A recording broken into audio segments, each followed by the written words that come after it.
Buckle up, people. I'm about to take you on a ride. First thing I'd like to touch upon is I found a new place to film.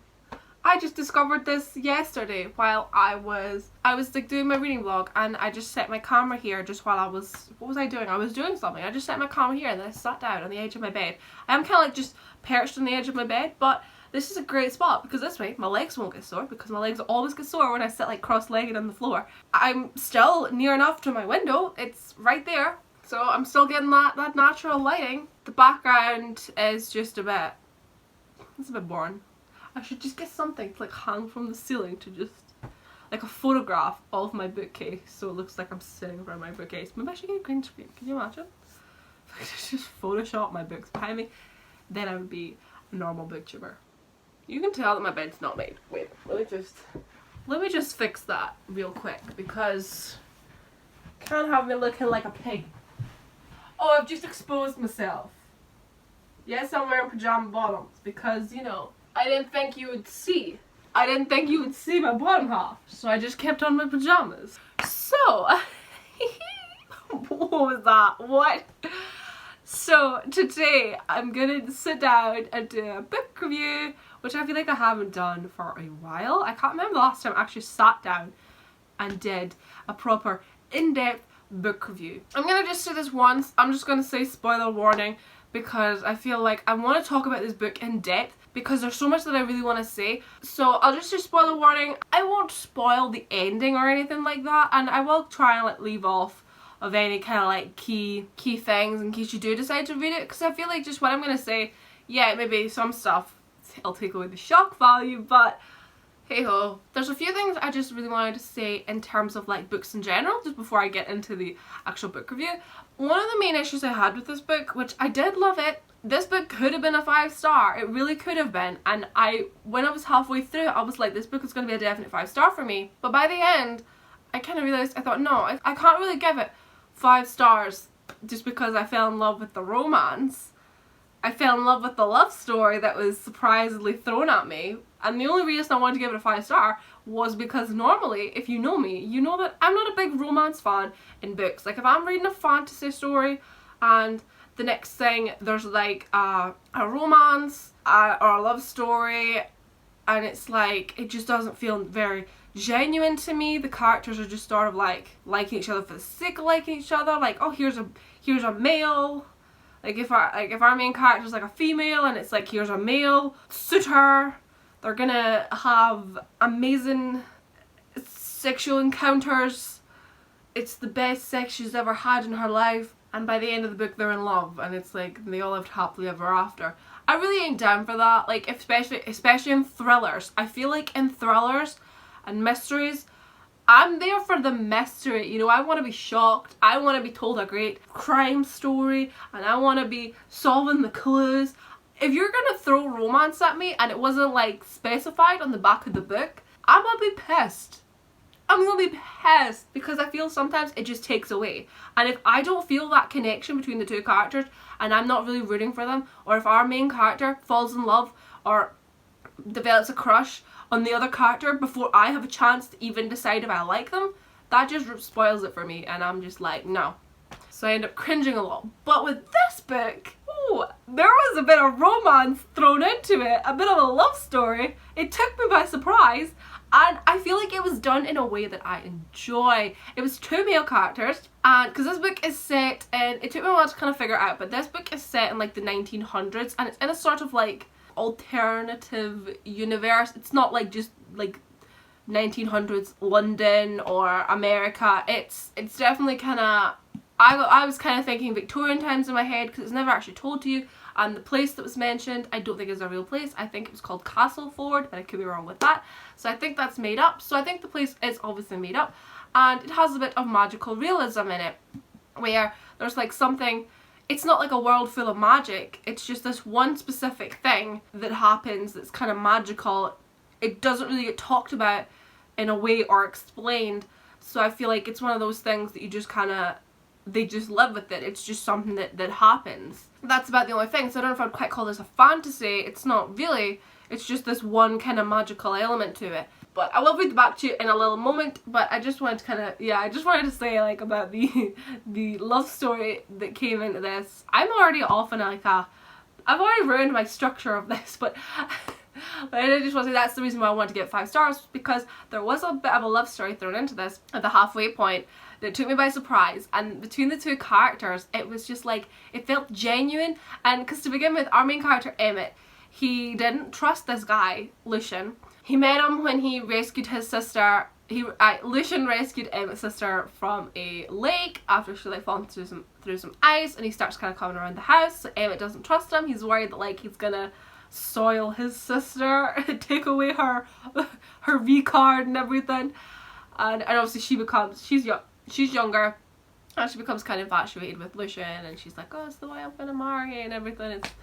It's you know how girls were in the 1900s.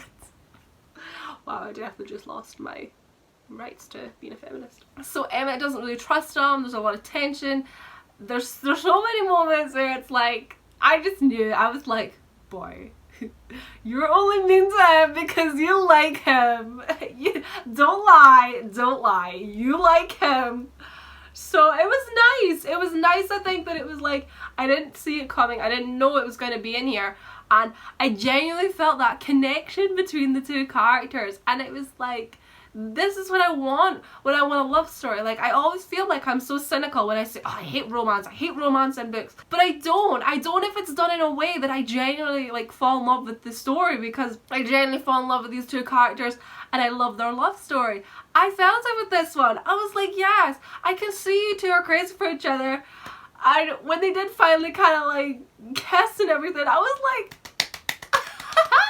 yes, this is what I want from a love story. Maybe as well because it was set in like the 1900s. Like, I just love anything that's kind of set in that kind of time period, and also maybe because it was so frowned upon, it was taboo, and it was like,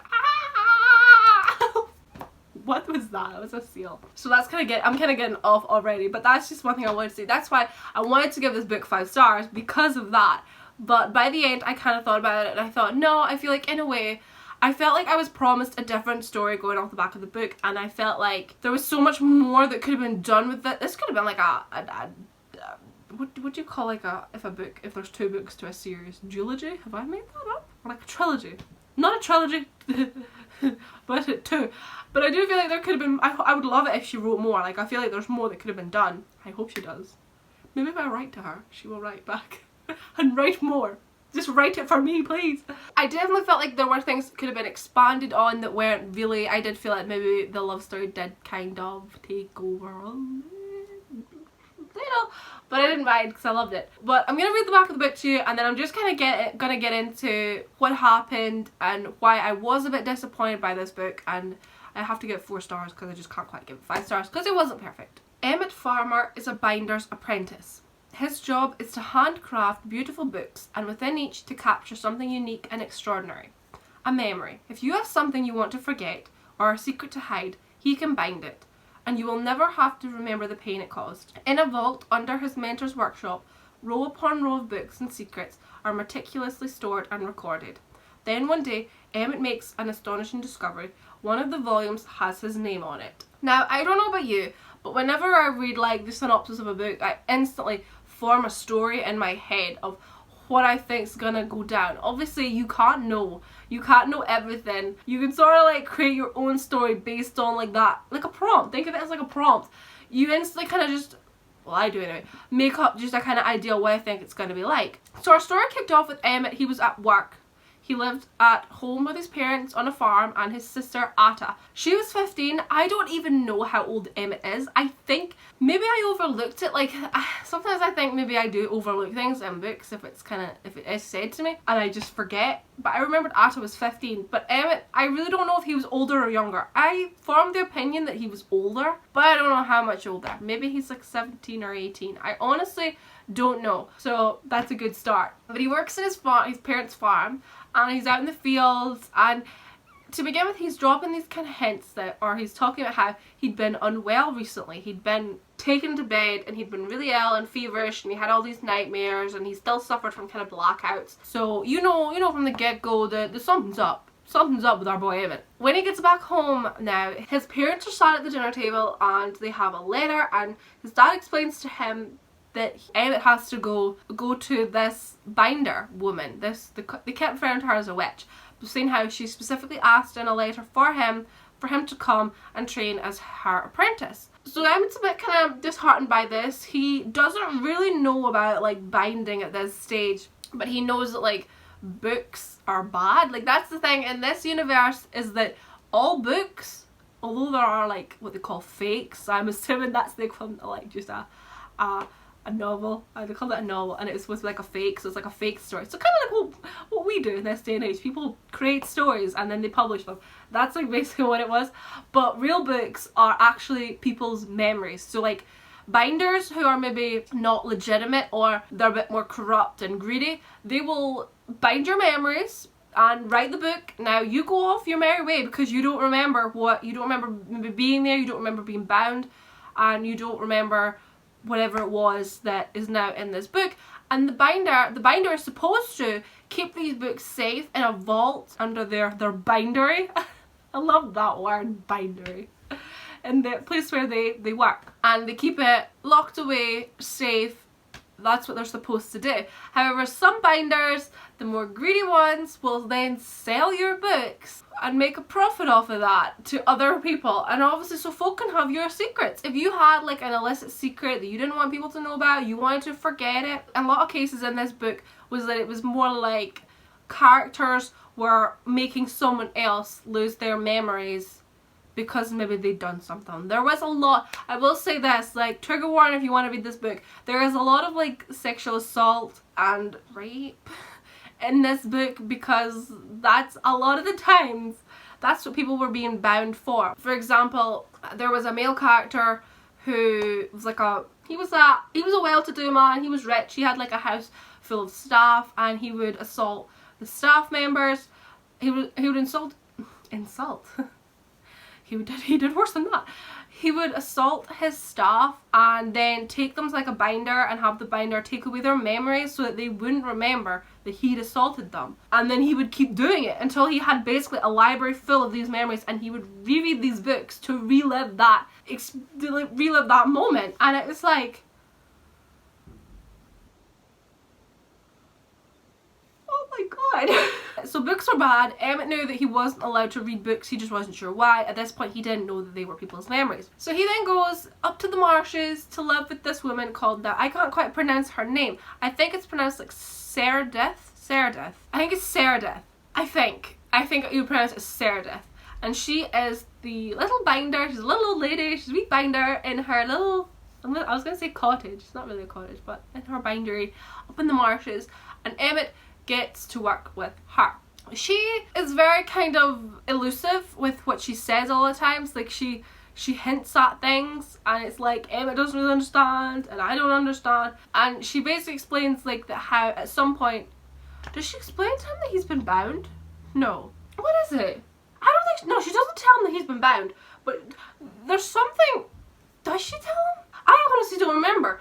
She kind of alludes to the fact that like he's suffering from like this binder's fever, and she knew from when she last met him that he was like a binder. So I take it binders are born. They're not made, binders are born. Just going off of that. It starts off quite slow.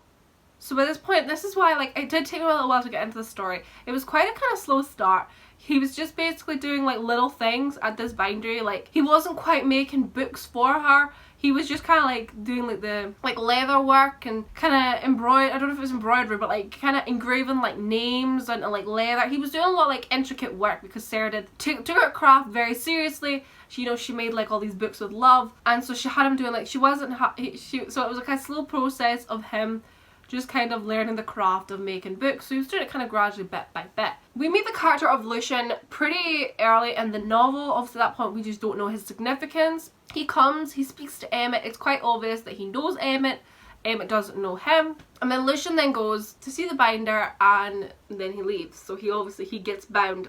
Flash forward like a chapter or two, and the lovely Sereda falls ill. Now, Emmett doesn't really know what to do. He's been here for like a few months, but he's never really done anything. I think that's the main thing that gets to me with this story, is that, like, especially considering it says in the back of the book that, like, he's the binder's apprentice and he makes these books. But it's like, up until this point, he has not made any books. He's not really a proper binder. He's been doing basically like needlework. He's been doing needlework for this woman, just kind of little things. He's not made a whole book. He's made like tiny little bits and doing stuff with like pages and everything. I didn't even really understand a lot of what he was doing. But he's only been doing like little things. And then Meredith falls ill and Emma doesn't know what to do because they're up here alone in the marshes. The only people they see is they get like delivery people bringing like supplies and stuff, and the postman comes once a week. So when the postman arrives, he asks them for help. He says, I don't really know what to do, she's not very well, could you maybe send for a doctor? He also says, what about the letters that she sends out, could you maybe contact somebody that she sends letters to? Not long later, or like a few days later, two men arrive. One's a doctor and one is another guy called, no, I can't even pronounce his name. See if I can find the guy's name. I can't find it. But this other guy comes as well, and it turns out that he is Meredith's son. He is also a binder, but he's of the more non-genuine, doesn't really care about his clients. Meredith warns him to stay away from her books. And then very sadly, spoiler, but I feel like it happened so early on, but it was unexpected. Very sadly, Meredith dies. And I was left thinking, what? She's dead? But Emmett, you haven't taught him anything. He's only been doing a bit of needlework for you. He hasn't even made like a full book, let alone even taught him how to bind. What? So then, what is his name? I'm gonna have to look it up. It's like I'm gonna have to find it. What's the chances I'll find it, do you think? Right, okay, I found his name. I'll put it up on the screen, but I'm not entirely sure. De Havilland. Hate when I get names in books I can't pronounce. Him. After Meredith dies, de Havilland ends up taking the key from around her neck, going into her vault, going through all her books. I think he has like a yes/no pile, and he's probably taken the ones that mean something that you could maybe sell or whatever it is, or he sells them to people, I think. Sells them back to people if it means something to them. I really don't know. And he ends up saying to Emmett you're gonna have to come with me kind of thing, or come with me to my workshop. Emmett leaves. He leaves the little cottage, the march. I'm calling it a cottage. Was it a cottage? And he goes to de Havilland's new workshop and he meets his staff. De Havilland doesn't make his own books. He has like kind of workers that do it for him. He ain't like Meredith, who handmade those books herself and made them in love. She made them in love. God, I honestly can't believe that she died already. I was like, are you joking me? I don't mind a mentor character dying if it pushes the plot forward, but it happened after like 100 pages of a 400-page book. It just was so unexpected, and I felt like up until this point nothing much had really happened, and Emmett hadn't even really learned how to be like a proper binder, so she hadn't really showed him anything except like the beginnings. He was basically at the beginning process of how to craft a book.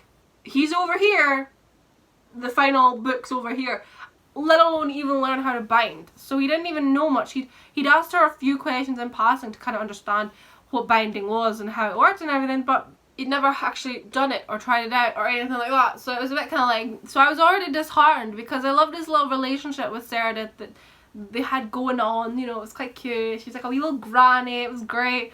And all of a sudden it's like, that's gone. Now we're going to live with de Havilland, who's a dick. So now we're in town, Castleford I think it was called, and Emmett is kind of showing around the workshop. He's making his books. Next thing de Havilland says to him to make deliveries, so he goes to the Darnay household. Is it Darnay?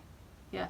He goes to the Darnay household with a box full of books, and he's also being told to bind one of the girls there, one of the servants. And our boy Emmett doesn't know how to bind. So he drops off his books, he talks to the man of the house. The young girl comes in, she's like a ghost, she's pale, she doesn't really talk much. They sit down and he says to her like, look, you don't have to do this if you don't want to. She doesn't really say anything. He reaches out to touch her now. He reaches out to touch her shoulder. And guess what happens? He binds her. Plot convenience. Did I stutter? No. First of all, okay, I know the girl knows she's about to be bound, but this does not help me to understand how binding works.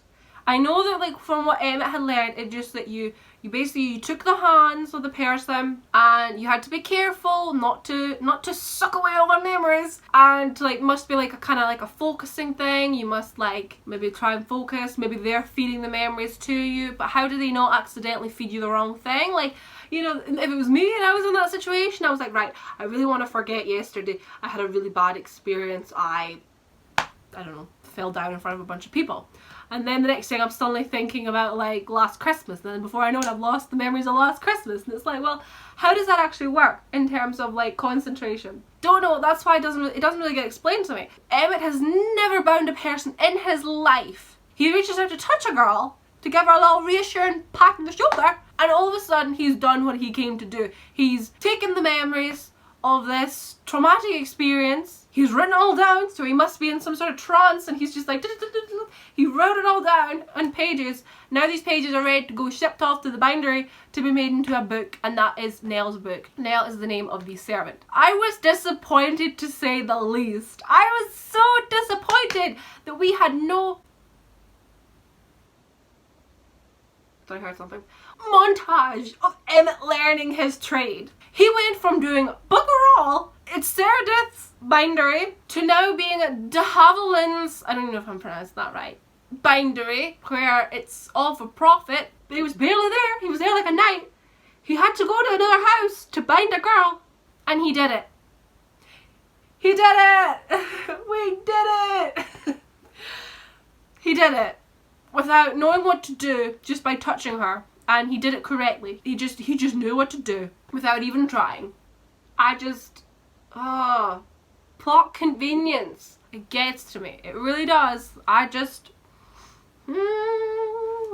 Oh no, I like it better if it's a lot more explained. So that very same day, Nell is great. She's had the traumatic memories taken from her mind. She goes off in her daily life. She thanks Emmett. Then the master of the house, doling out the charm, ready to relieve him with an open palm. Da da da da da da da da da da. Everybody loves the landlord. The man of the house, his son comes into the room now, and I am surprised to see that it's Lucian. Lucian, at this point, we only know him from his little visit to the bindery in the marshes where he had his memories bound. He doesn't seem to recall Emmett, so obviously we can assume that whatever, he doesn't remember going to the bindery, he doesn't remember being bound. They don't really get on, probably just because Lucian doesn't like binders. He thinks they're terrible. He thinks it's terrible that like people have their memories taken and exploited, because he knows his father was the person I mentioned earlier about having relations with the staff, and he keeps those books and he rereads those books so that he can go on abusing his staff. He knows about this. He thinks it's terrible. So they get into a bit of they just disagree. He obviously just instantly doesn't like Emmett, but he doesn't remember being at the bindery. And then he's going through the box of books that de Haviland has dropped off at Mr. Darnay's house, and as they're going through it, lo and behold, it's Emmett's book. He's been bound. It's got his name on the back of it. Yeah, a bound book with your memories in it has your name in the back, FYI. And Emmett's a bit like, and Lucian's a bit like, oh, you've been bound, boy.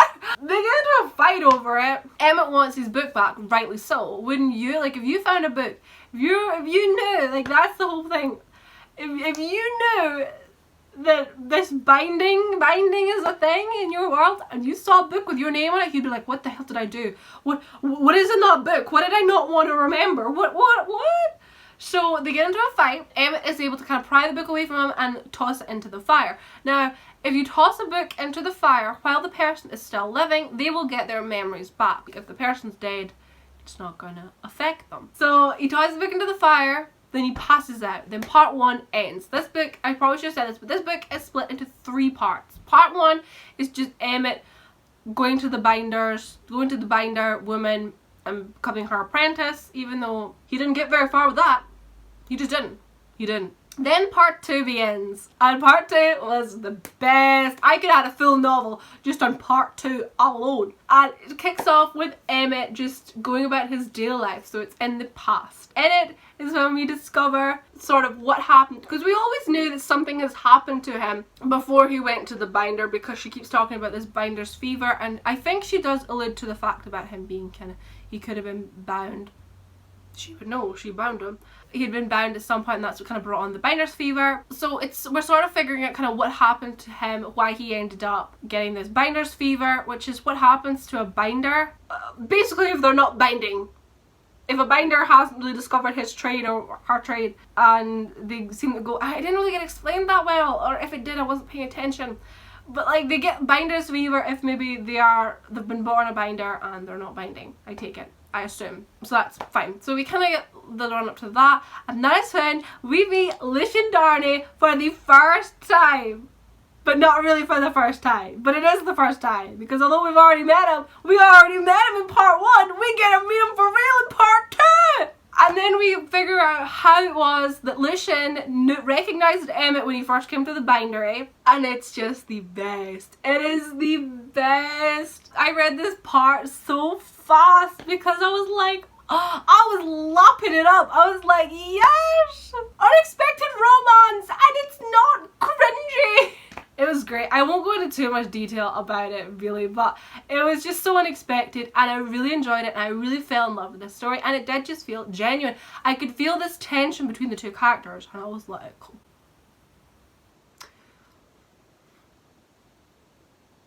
Em and Lucian sitting in a tree, K-I-S-S-I-N-G. But then of course, as things happen, we know that it is too good to be true. Because we already know that Emmett doesn't recall these memories, and he ends up going to work for the binder because he gets ill. I'm going along with it, and yeah, obviously things happen, so it ends up kind of coming out that his sister, who was infatuated with Lucian, ends up stumbling upon their affair, their love affair, tells their parents end up telling Lucian's father, and his father arranges for Emmett to have his memories wiped of his time with Lucian. He doesn't want to go through with it. Obviously, he loves him. One of the first times in a book I feel like I've read the words I love you and I didn't cringe. That just shows you how real it felt. It just felt so genuine. Things do kind of happen, and in the end he does get his memories bound, and that's when that part ends. So we know now how it came to be that obviously because he was then bound, this brought on this binder's fever because he's a binder, and obviously that's how the witch kind of knew. I'm calling her a witch. Sorry, Sarah. R.I.P. Sorry. But I don't know how she finds out that he had binder's fever. How did she find out he was a binder? I don't know. I really don't know. I can't remember. I feel like I'm going to have to reread part 1 really to understand it. Now that I know, looking back, so I can understand. So that's how he ends up then going to Cerridus. So that's all explained to us. That is perfect. Part 3 now. Part 3. I had a little bit of an issue with part 3. What happened was, part 3 basically picked up where part 1 left off, where Emmett, who's now regained his memories, is like passed out on the floor, because it's like a kind of not a very nice thing to go through when you suddenly get your memories back, because it kind of hits you. He ends up on the floor. He vomits a few times. He vomits. I actually hate when characters vomit in books. I don't know why. Don't ask me why. It's a natural reflex to certain situations. It happens when you're ill. But I don't know that I don't like it. I don't like it when characters vomit. Probably because I hate the word, and I hate the word wretch. Like, ugh. I'm wretched. It's like, ugh. I just did it right now. So part 3, yeah, kicks off with Emmett, who's regained his memories. He's now passed out on the floor in a pool of his own spewings, and we are now getting the story told from Lucian's perspective, and Lucian is a bit like, repulsed by him, but he's also a little bit intrigued by him. And that was the thing as well, like from part 1, the few times that Emmett did come into contact with Lucian, he was kind of like intrigued by him. And I think that's what it was, because they'd had this lovely little love affair. They didn't remember each other, but you know, maybe you would kind of have a spark like still there if you, just because you don't maybe remember somebody, maybe it's like a sort of like an impulse or an instinct. I don't know. So now Emmett knows, and we know that Emmett knows, but Lucian doesn't know, and we know that Lucian doesn't know, and we're getting the chapters told from Lucian's perspective. The whole part 3 was Lucian, and I feel like in a way I almost think I would have preferred if the story went like part 1 first, then part 3, then part 2, and then it could have ended just with the same ending.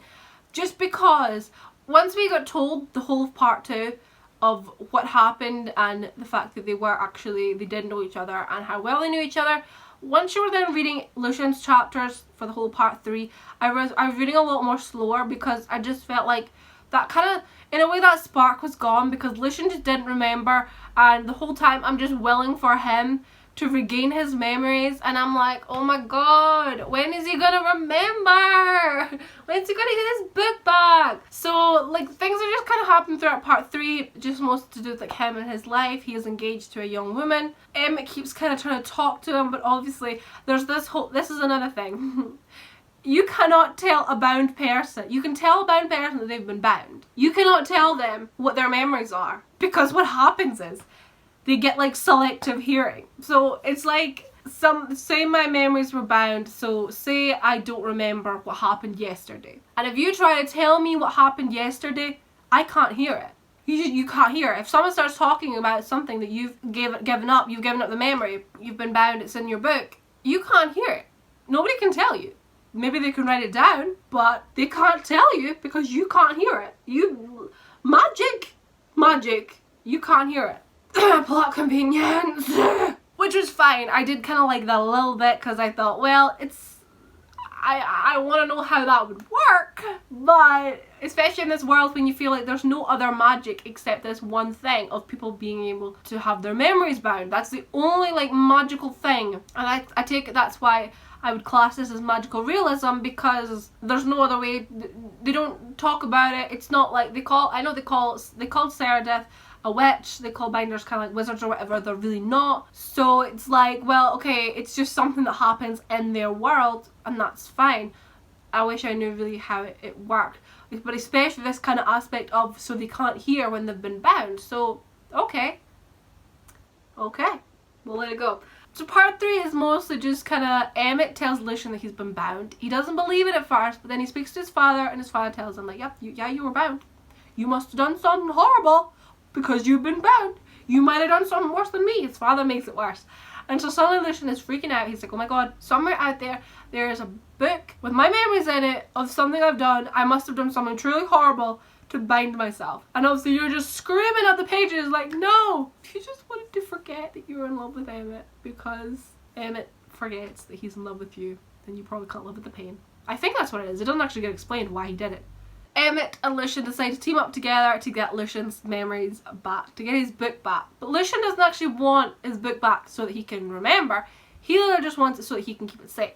So that unleashes some trouble. That's not good.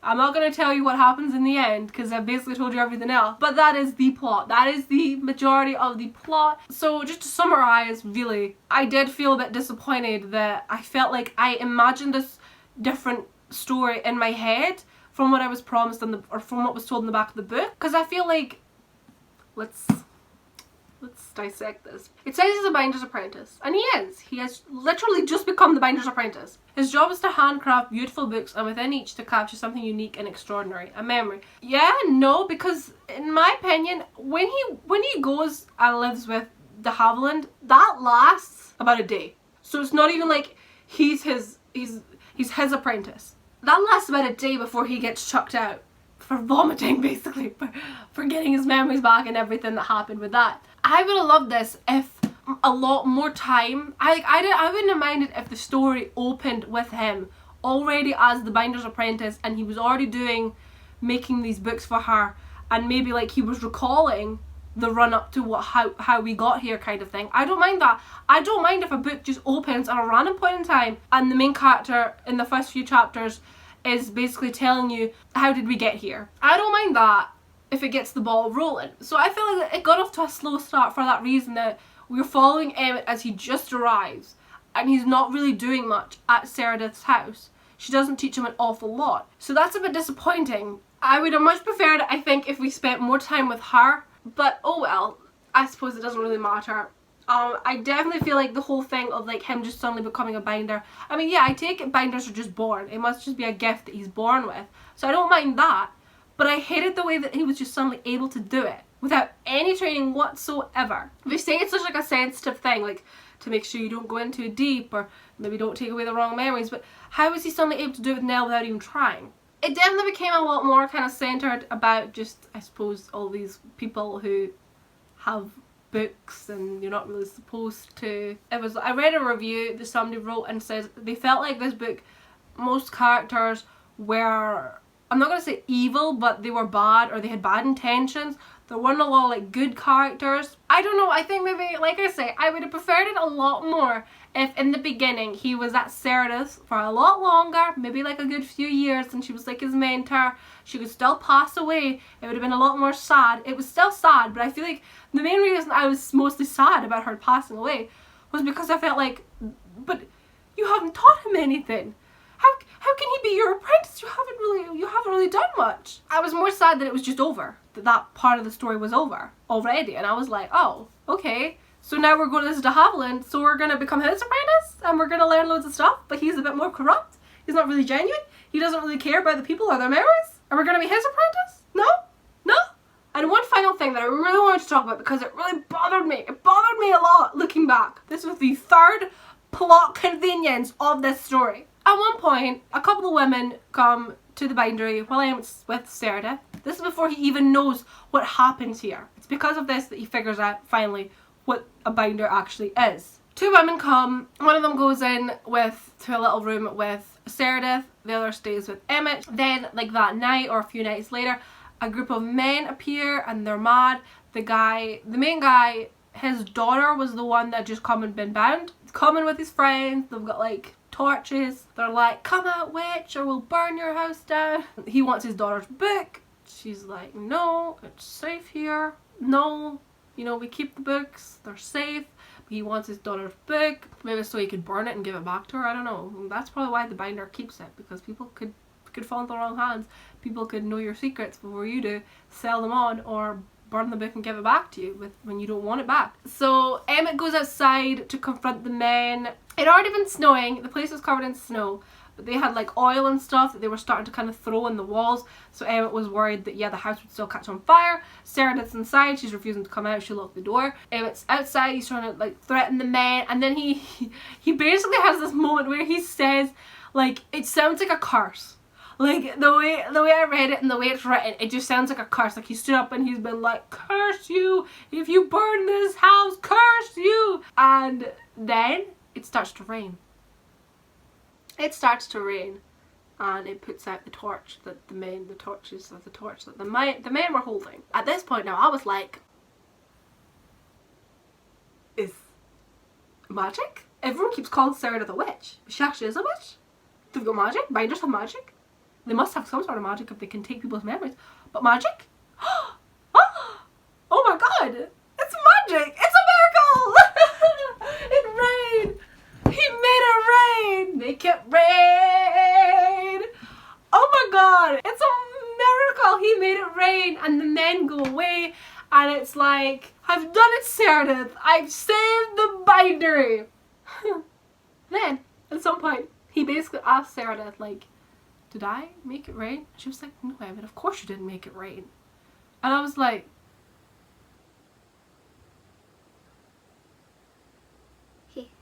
He didn't?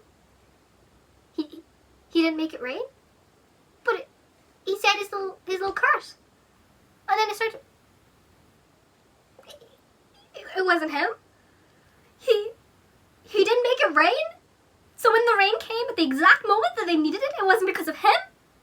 It was plot convenience? Again? Plot convenience strikes again! I was disheartened, to say the least. I was disappointed. I was furious. You mean to tell me I got all excited thinking that maybe binders are some sort of witch or wizard, and he made it rain to save the bindery, but it wasn't him? It just actually rained at that exact moment?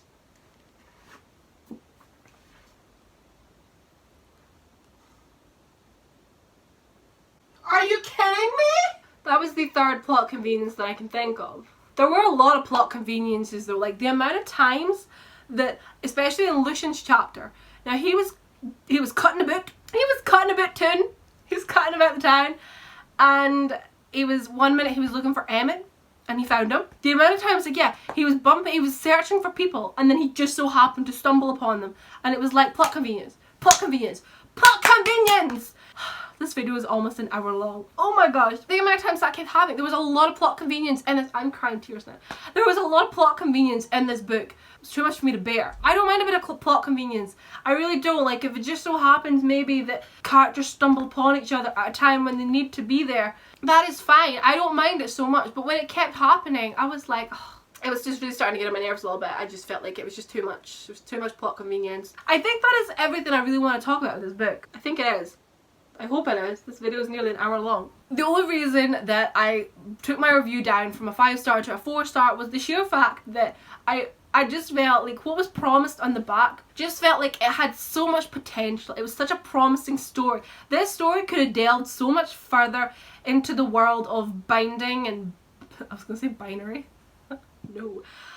I feel like there could have been a lot more time spent with Meredith. She could have taught him everything, so that it could be like, oh, yes, my mentor, she taught me everything I know. We didn't really get a lot of that, really. We got a few, just he wasn't really doing much. I did absolutely adore the part that was the past between Emmett and Lucian. I really adored that. I feel like that was the saving grace of this book. I mean, it was written beautifully. The cover is stunning. It was so beautifully written, and I feel like I couldn't really fault anything with like the writing style, anything like that. The storytelling itself was great, and the fact that, yeah, I had a romance thrown at me, and for once I didn't hate it. It did feel genuine to me, and it just, I found myself rooting for the characters. That's probably because there was so much build up to it, and you were just seeing these characters interacting, and it was a long while, not a long while, but it was a while before Emmett started treating Lucian like friendlier, like nicer, and then you did kind of realise that there was more to it than that. Because there was so much build up to it, I feel like it gave me time to get to know the characters, get to decide for myself if I liked them. I quite liked Lucian. I really liked him. There was a lot of good build up that really gave me time to get to know the characters and really fall for them. So then I felt like I realised quicker than they did that they had a crush on each other. So by that point I was rooting for them. Very rarely am I ever rooting for two characters. So that was great. I love that. That was the saving grace of this book. It was very well done. If you want to read it, I basically summarised the whole plot for you. The ending, I will admit, I felt like so much was happening, but also nothing really was happening, and I couldn't quite, unless I couldn't follow it, I was just a bit kind of like, what was happening? The ending was okay. The ending was fine. I feel like it's a little bit of like an open-ended? I made that up. It was very kind of like an open ending that I feel like you could interpret it however you want. But hopefully they all lived happily ever after. Except for Lucian's father. Lucian's father could go die. He was horrible. I hated him. So yeah.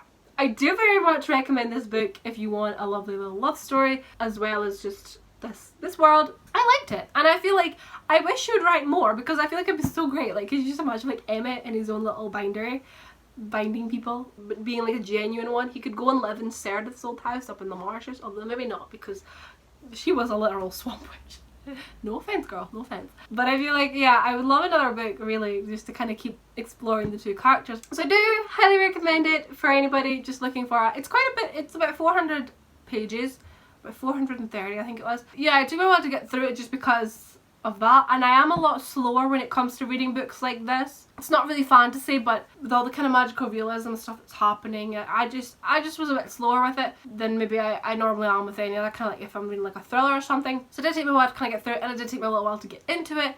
I did feel like sometimes the plot wandered a bit from what I thought it was going to be, and I'm just a bit disappointed that we didn't get to spend more time with Sarah. But apart from that, very good book. I gave it 4 stars. This review is 1 hour long. I'm going to have to try and edit that down. So thank you so much for watching, and I shall see you in my next video, whenever that may be. Let's stop this before it gets to the 1 hour mark. It is also really hot, and I'm talking non-stop for an hour. I could have a chat show. I could have a chat show where I talk about books. Goodbye. Goodbye.